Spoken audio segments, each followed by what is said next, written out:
Okay, hello everybody. So today's session has three items on the agenda. So the first is to go over some questions from Module 14, Topic 4. I received a few inquiries by email, and I want to try to clear those things up. And then I want to second thing on the agenda, may as well do that right now, just to remind you, there's a new video out, put it up a couple of days ago, going over question 2 on the first homework from Module 14, Topic 1. So I think I did question 1 in the lecture videos, so you need to watch those. But then question 2 also has a slightly confusing aspect to it. And so there's a new video to go through that one as well. And then the third thing on the agenda is for the homework coming up on Friday, you have to do a p-value calculation. And there's one of those in the lecture video, but there are different variations on this. Just the difference between having a less than or a greater than in the alternative hypothesis makes a little difference about how you proceed. And so I want to do a video with just another example to do a different variation from what's already in the lecture video. Okay, so that's the agenda. Now, I'm going to switch the view over here to look at the workbook for Module 14, Topic 4.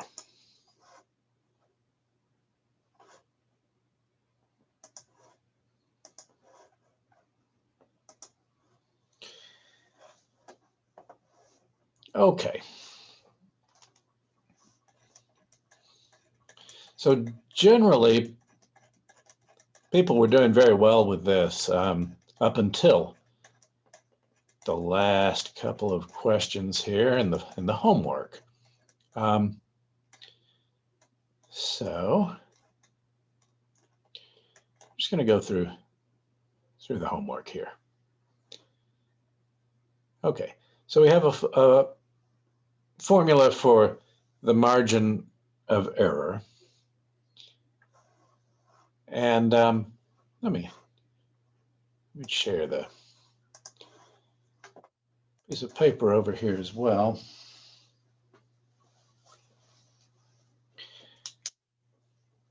So that formula is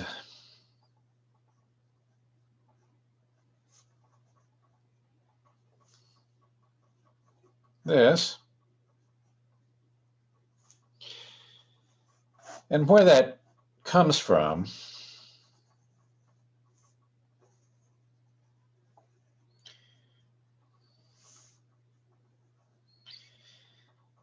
is that if you consider all the sample means that you might get, you get a different X bar for every sample.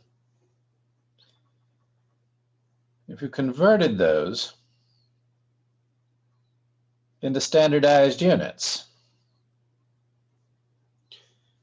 how far from the true population mean is that? The resulting z-scores for all those different samples have a distribution centered around z equals 0.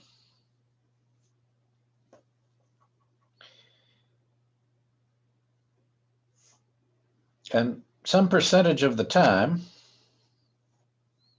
like say often 95%, but we'll just C is this area here,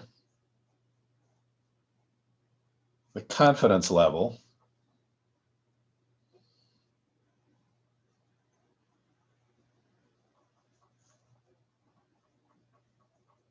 And we'll just stick to 95% or 99% or 90%. Okay.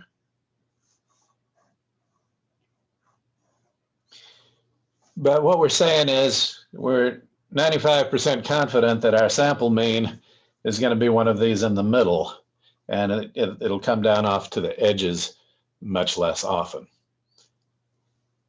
When I say the sample mean is in here, I'm converting that sample mean into standardized units. So, you know, the sample mean you get might be 6 feet or something, but I'm turning it into some number of STD units instead. And those are usually in the middle.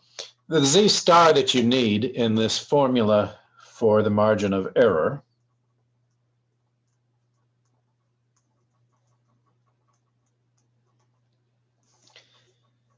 is right here.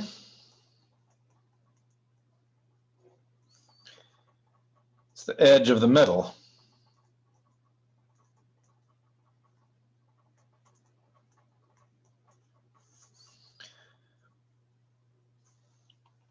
And so underneath this distribution,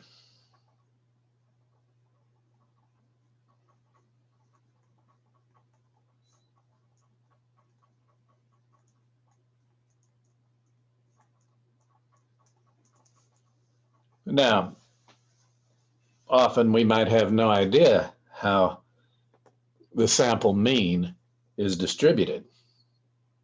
You know, it could have many different shapes, but if the original variable was normal, or if the sample size is large, bigger than about 30, either way, then this is the normal distribution. So the answer to question 1, what distribution can you sometimes use if you know that sigma to put in your formula over here, is the normal distribution. If you don't know sigma, you can't do that because you can't work this formula. Okay. All right. Now, when the population standard deviation known, which theorem tells you that this is the normal distribution? And that's the central limit theorem. It doesn't tell you that this is always the normal distribution. You need to have a simple random sample representative of the population, and that's where we're having some trouble, is figuring out whether a sample is or is not representative. That comes up both in your project and on this homework. Okay. But you need to have a simple random sample representative of the population, and we need to have X is either roughly normal or the sample size is large. And our author seems, he says for practical purposes, n bigger than 30 is usually enough.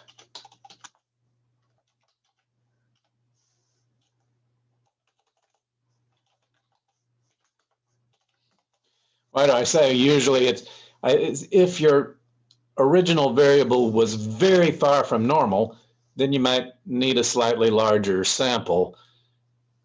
And if your original variable was very close to normal, then you could get by with a smaller sample, right?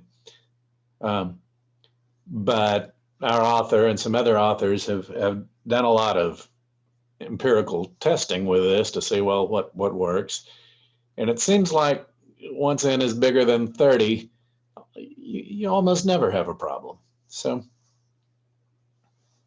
that's sort of set up as kind of a standard where you probably don't have to worry about it beyond that.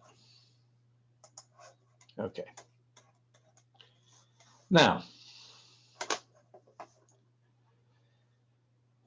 so what's the function that's introduced in this discussion section? The new thing is this. It's the confidence.norm function in Excel. And what it does for you is it just does the arithmetic, so you don't have to multiply, you don't have to find the Z star yourself and then multiply and by the sigma and divide by square root of n, it'll just do all that. So I'll leave that to you. The Z star, it only depends on what is the confidence level. You're looking here at the standard normal distribution. So that's the function.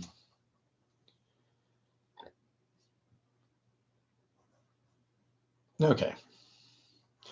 But you cannot do any of this if you don't have a simple random sample that's representative of the population. Okay. And if the sample size was small, then just going back up to here, you either need a large sample or a normal random variable. So if the sample size is not large,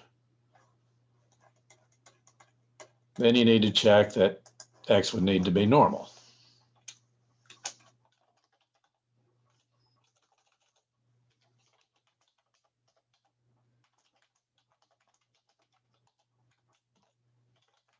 And always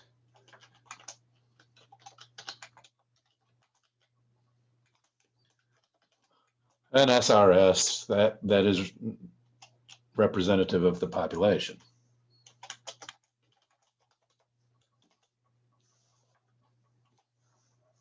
Okay.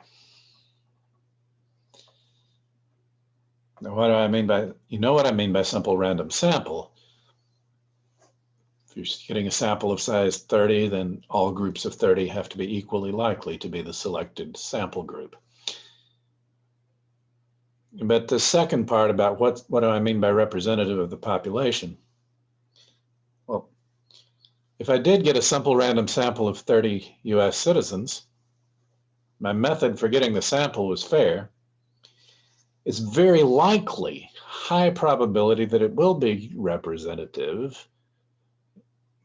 But once I've got the sample and I look at it, if Bill Gates is in there and I'm doing the income, then I know, my method was fair, but I got one of the unusual samples that's not going to give a sample mean near to the true population mean. Right. So to be representative of the population, you should not have any more outliers or any more extreme outliers in your sample than you would expect from the population.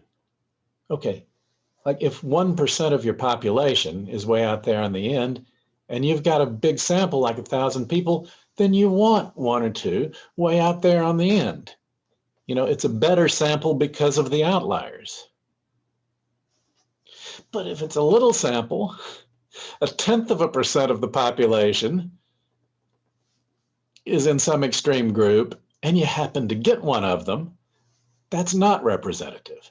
So it's not whether you have outliers or not, it's whether you have too many of them or they're too extreme so that your sample statistics are not going to be near the population parameters that they are intended to estimate.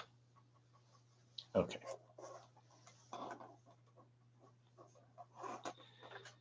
So, when the population standard deviation is known and the distribution of the variables not normal, when can you still do this confidence interval thing and say, okay, the true mean is probably not more than this distance E away from my sample mean?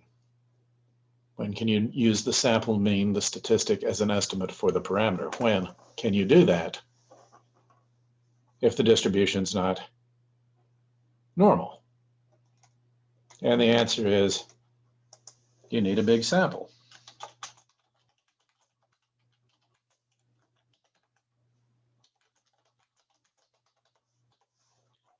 Okay. Now the heliconia flowers questions didn't give people much trouble. The Old Faithful geyser problem, I did a video on that a couple of days ago because people had trouble finding the mean of that distribution, the sample mean. You know, to make your interval, you do the sample mean plus E, the sample mean minus E. People had trouble finding the sample mean. So I did a new video on that. There's also an old video on that back from from module 4. Okay. So anyway, when you come to this fuel efficiency question,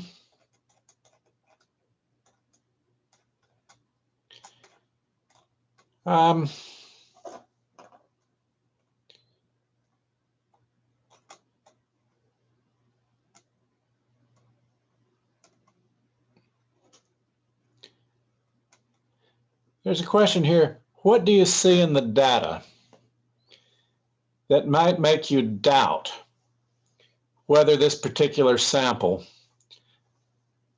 really is representative of the population? So let's look at that data.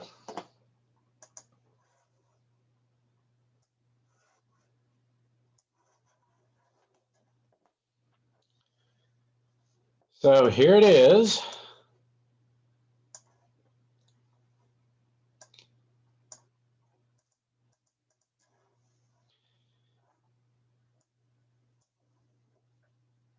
And I want to ask you, look at these cars. Rolls-Royce, well, first off, what's the population in the story? Okay, it's all the car models. Okay, of a certain year. All the car models. We just have these 36. Are these representative of all cars? Look at the list. The Rolls-Royce Silver Seraph.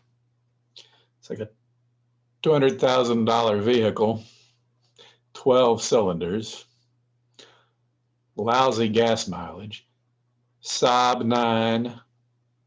Okay, that's top of the line kind of luxury car. The Q45, the Lincoln, the Mercedes, the Buick Regal.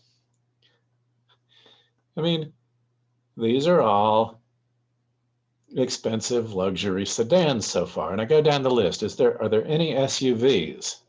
Not even one. Are there any pickup trucks? Not even one. Are there any little sports cars? I don't know, maybe a few. But and the problem is this list of cars is just nothing like what you would see on the road if you drive down the highway. And so the story, it doesn't tell us that this is a simple random sample. So we don't know.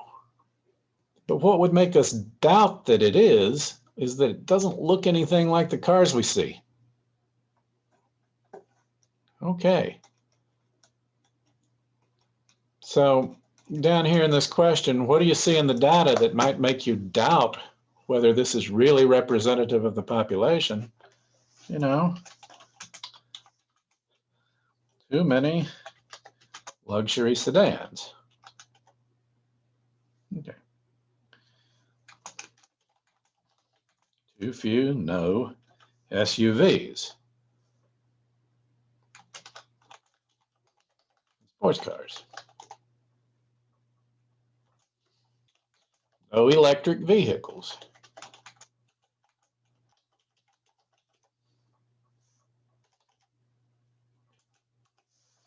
Now, if you did not, like, don't happen to know, I don't know much about cars either. Okay. So you say, I didn't know about the thing about cars, so I wouldn't catch that. You don't have to. So when you wrote the sampling paragraph in your project, the purpose of that paragraph was you had to make the argument that you have a simple random sample, and most of you made that argument fine. You just said I used rand between. You're supposed to also argue that it's representative of the population. How could you find out? Well, one thing in the instructions for that paragraph is to write about the outliers. Do you have any outliers that would by themselves change the sample mean? You can detect outliers using the 1.5 IQR rule. So if you do that to this data,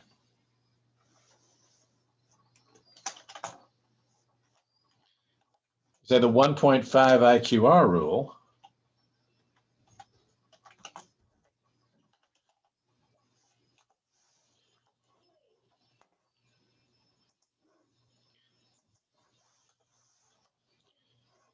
it's even bigger, reveals two outliers.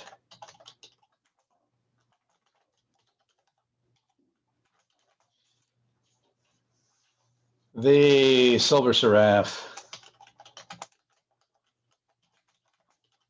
and the Saab 9.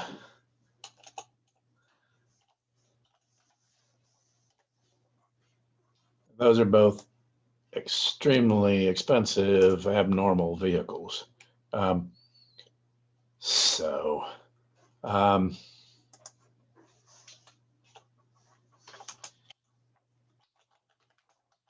Most cars don't just get 12 miles per gallon. So if you get your sample mean from this sample, you're going to get much lower mileage than probably you would if you had a few hundred vehicles and maybe one or two outliers in there because they really do exist, but the full range of what really exists in the population. Okay. And why do we care? Because we want to get our sample mean, and then we want to try to be able to say that our sample means probably not more than this distance e away from the true population mean. We want to estimate the population mean. Now, why can't we just work out the population mean? Why estimate? Or you could ask the same question. In fact, I did ask the same question about the standard deviation.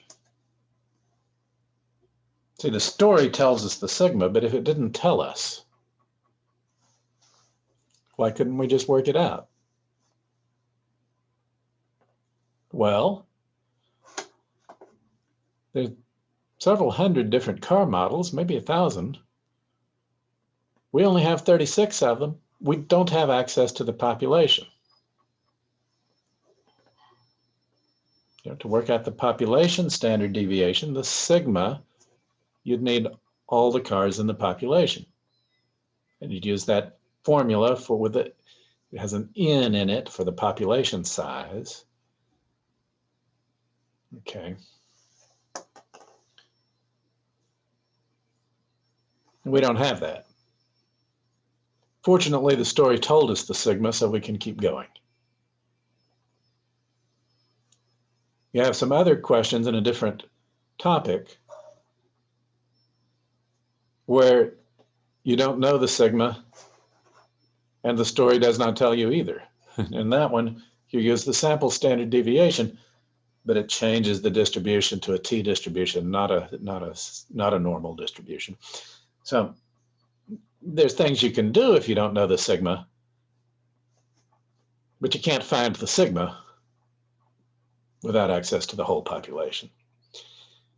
And that's different from the home run data. If I go over here to the home runs, the population being studied there is the set of all the home run leaders for the National League, you know, so that's for each year. The home run leader was the player in the league who hit the most home runs. And that's the population that we're studying. You see, and we have them all here. It's not a sample. This is the population.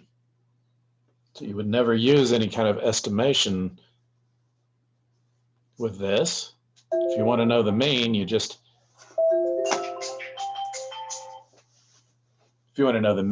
find it.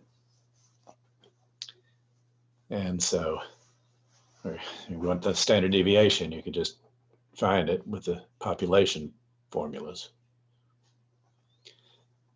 So it's real different whether you have a sample of cars or you have a population of players. Okay, that's all for this recording, and I'm going to do another one here in just a few minutes on another topic to preview some future homework. All right.